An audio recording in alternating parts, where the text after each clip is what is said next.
Hello friends, welcome back to my channel. Friends, ఈరోజు మనం ఈ వీడియోలో మన యొక్క శ్రమని తగ్గించి మనీని టైంని సేవ్ చేసే టిప్స్ అయితే ఉన్నాయి. సో వీడియోని ఎక్కడ స్కిప్ చేయకుండా లాస్ట్ వరకు చూడండి. టిప్ నెంబర్ 1 అండి, మనం బెండకాయ కర్రీ అనేది ఫ్రై చేస్తూ ఉంటాం కదా. అయితే ఈ బెండకాయలు ఎలా ఉంటాయి? జిగటగా తేమగా అయితే ఉంటాయి. కట్ చేసేటప్పుడు కూడా అంతే జిగటగా ఉంటాయి. కర్రీ చేసేటప్పుడు కూడా మనకి ముక్కకు మధ్య జిగటగా అయితే ఉంటుంది. కర్రీ అనేది ఫ్రైగా పొడిగా అయితే ఉండదు. కర్రీ అనేది ఫ్రైగా పొడిగా ఉండాలి అంటే ఏం చేయాలో తెలుసా? మనం బెండకాయలు ముందు నీట్గా వాటర్లో క్లీన్ చేసుకున్న తర్వాత ఒక టిష్యూ పేపర్ తోటి అంటే తడి తుడుచుకున్నాం అనుకోండి. తుడుచుకున్న తర్వాత మనం కట్ చేసుకుంటే మాత్రం మనకి కర్రీ అనేది పొడిగా వస్తుందండి. లేదు అంటే మీరు బెండకాయలను నీట్గా క్లీన్ చేసుకొని ఒక పళ్ళెంలో వేసి తడి అంతా కూడా ఆరిపోయేంత వరకు కూడా అలానే ఉంచండి. అప్పుడు కట్ చేస్తే మనకి తడి అనేది అంటే చెమ్మ లేకుండా ఉంటే మనకి కర్రీ అనేది పొడిగా వస్తుందండి.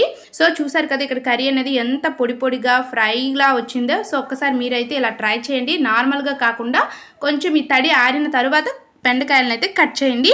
నెక్స్ట్ వన్ వచ్చి ఇక్కడ నేను ఫ్లిప్కార్ట్లో ఒక శారీ అనేది ఆర్డర్ చేశాను. సో ఆ ఫ్లిప్కార్ట్లో ప్రొడక్ట్స్ అనేవి బాగుంటాయి, మనందరికీ తెలిసిందని.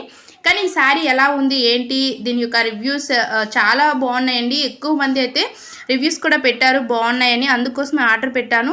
మనకి ఇక్కడ బ్లౌజ్ వచ్చి స్టిచ్డ్ బ్లౌజ్ అండి. మనము శారీ తీసుకొని ఒక బ్లౌజ్ స్టిచ్ చేయించాలి అంటే మనకి మినిమం ఒక 400 350 ఆ రేంజ్లో నార్మల్గా బ్లౌజ్ అంటే ఏ మోడల్ లేకుండా స్టిచ్ చేస్తేనే మనకి 300 400 అయితే కలెక్ట్ చేస్తున్నారు కదా. సో అందుకోసం ఇక్కడ డైరెక్ట్గా స్టిచ్డ్ బ్లౌజ్ వస్తుంది 480 రూపీస్కి.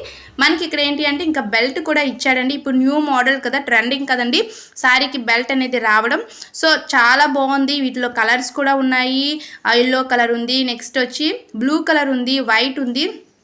చాలా బాగున్నాయండి. ఈ కలర్ అయితే నాకు బాగా సూట్ అవుతుందని ఇదైతే తీసుకున్నాను. నాకైతే భలే నచ్చింది. ఇంకా క్లాత్ అంటే మాత్రం క్లాత్ చాలా బాగుంది. శారీ అయితే మొత్తం ప్లెయిన్ శారీ అండి, వర్క్ ఏమి కూడా లేకుండా డైరెక్ట్గా ప్లెయిన్ ఇచ్చారు. నెక్స్ట్ వెనక్కి ఊక్స్లు అయితే ఇచ్చారు.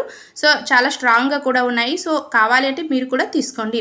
నెక్స్ట్ టిప్ నెంబర్ 3 అండి, మనం ఫిష్ కర్రీ అనేది ప్రిపేర్ చేస్తూ ఉంటాం. సో చాలామంది చేసే మిస్టేక్ ఏంటి అంటే కర్రీ మసాలా అంతా కూడా అయిన తర్వాత ఫిష్ అనేది వేసేసి వెంటనే కదపకుండా, అంటే ఫిష్ వేసిన తర్వాత కూడా చింతపండు రసం వేసిన తర్వాత కూడా కొందరు కదపకుండా అలానే ఉంచేస్తారు. సో అలా ఉంచి ఒక ½ అన్ అవర్ లేదా ఒక పావు గంట తర్వాత కలిపారనుకోండి, ముక్క అంటే ఫిష్ ఒక పీస్ ఉంది కదా, ఇవన్నీ కూడా ముక్కలు అయిపోయి ఆ ముళ్ళులు కూడా కర్రీలో అయితే కలిసిపోతాయండి. ఇంకా మనకి ఇది ఫిష్ కర్రీలాగా అయితే ఉండదు.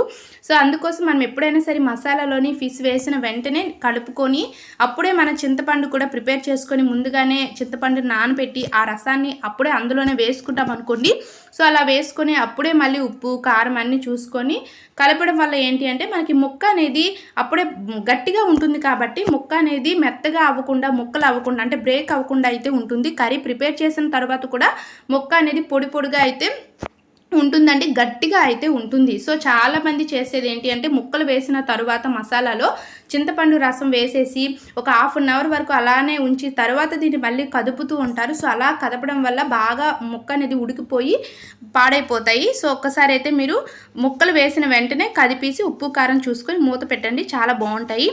నెక్స్ట్ అండి, మనం గారెలు అనేవి మార్నింగ్ బ్రేక్ఫాస్ట్కి కానీ లేదా ఈవినింగ్ టైంలో చేస్తూ ఉంటాం కదా. గారెలు చేసేటప్పుడు చాలామందికి గారెలు అనేవి వేయడం రాదు, చాలామంది భయపడుతూ ఉంటారు. సో ఎలా వేయాలి ఏంటి అనేది మనం ఆయిల్ ప్యాకెట్స్ అనేవి ఉంటాయి కదండి, ఆయిల్ ప్యాకెట్స్ తోటి మనం గారెలు అనేవి చాలా ఈజీగా వేయచ్చు. ఇలా ఆయిల్ ప్యాకెట్ తీసుకొని ఆయిల్ ప్యాకెట్ పైన గారి షేప్ అనేది వేసి కొంచెం మీరు ఇలా వేశారనుకోండి, ఆటోమేటిక్గా గారె అనేది మనకి ఆయిల్లోనే అవుతుంది. అంటే గారె అనేది ఆయిల్లో పడుతుంది, మనకి గారె అనేది చాలా నీట్గా అయితే వస్తుంది. ఫ్రెండ్స్ చూసారు కదా, ఈ వీడియో మీకు యూస్ఫుల్గా ఉంటే ప్లీజ్ లైక్ చేయండి. మరికొన్ని టిప్స్ కావాలంటే మన ఛానల్ సబ్స్క్రైబ్ చేసుకోండి. Thanks for watching.